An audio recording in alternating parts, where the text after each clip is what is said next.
Assalamualaikum warahmatullahi wabarakatuh dan salam sejahtera. Nama diberi Siti Suzana Sofia binti Muhammad Fazli yang berusia 16 tahun. Menuntut ilmu di SMK Carnation Convent Segamat, sebuah terata ilmu khusus bagi pelajar perempuan. Sepanjang bergelar pelajar, saya sering menyertai pelbagai aktiviti bahasa di sekolah, di samping memegang jawatan sebagai pengawas, pengerusi kelab bola jaring dan pengerusi bagi Persatuan Bahasa Melayu. Dalam video ini, saya ingin memperkenalkan sebuah karya yang syarat dengan emosi dan makna nukilan abstraki. Penulis muda kelahiran Malaysia ini terkenal dengan gaya penulisannya yang penuh emosi, menjadikan setiap karyanya dekat di hati pembaca.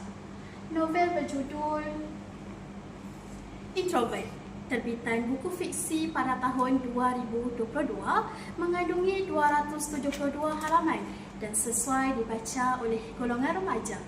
Ia bagaikan permata yang mudah dimiliki, namun nilainya amat berharga. Sidang pendengar yang dihormati, novel ini mengangkat tema yang jarang disentuh tetapi amat relevan, iaitu keakraban yang tulus serta pergolakan mental yang melanda remaja.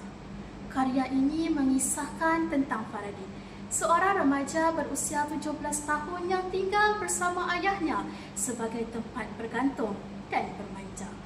Namun, selepas pemergian ayahnya, Faradi bertukar menjadi pendiam. Hidupnya dipenuhi dengan kesunyian dan beban hidup sehingga dia mula hilang arah. Aspek kejutan bermula apabila pada satu malam Faradi berdiri di tepi bumbung bangunan alam sambil memikirkan sama ada ingin terus hidup atau mengakhiri segalanya. Siapa sangka pada saat itu seorang gadis misteri bernama Haura hadir dengan kata-kata yang lembut tetapi cukup untuk menenangkan Faradi. Sejak malam itu, kehadiran Haura yang sentiasa mendengar dan memahami perlahan-lahan menarik Faradi keluar daripada kesunyian sehingga dia melihat kembali harapan dan makna hidup yang baharu. Mereka saling berkongsi cerita, bertukar masalah serta menjadi penguat antara satu sama lain. Namun, langit tidak selalunya cerah.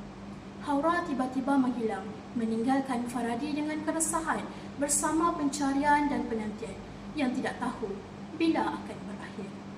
Sebenarnya, Haura menghidap penyakit kanser darah tahap 4, sekaligus mendorong Faradi untuk kekal menemaninya hingga nafas terakhir.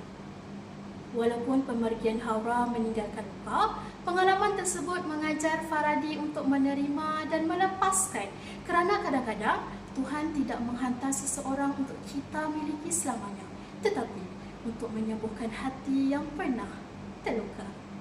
Hadirin sekalian, pada hemat saya, andai Faradi diberi ruang untuk meluahkan isi hatinya, pasti Faradi akan lebih tabah menghadapi kehilangan insan-insan tersayang dan Faradi dapat menjalani kehidupannya dengan lebih cekat.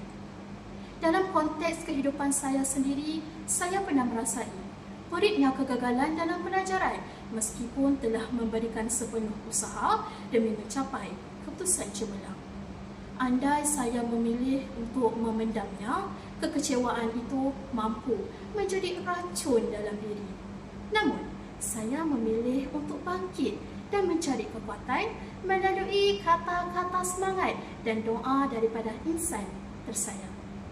Kesimpulannya, Introvert bukan sekadar novel, tetapi perjalanan emosi yang mengajar kita tentang erti kehilangan, persahabatan dan kasih sayang. Pada akhirnya, jangan biarkan luka dan kesepian menjadi punca kejatuhan. Sebaliknya, jadikan ia sebagai kekuatan walau dililit ribuan derita. Sekian, terima kasih.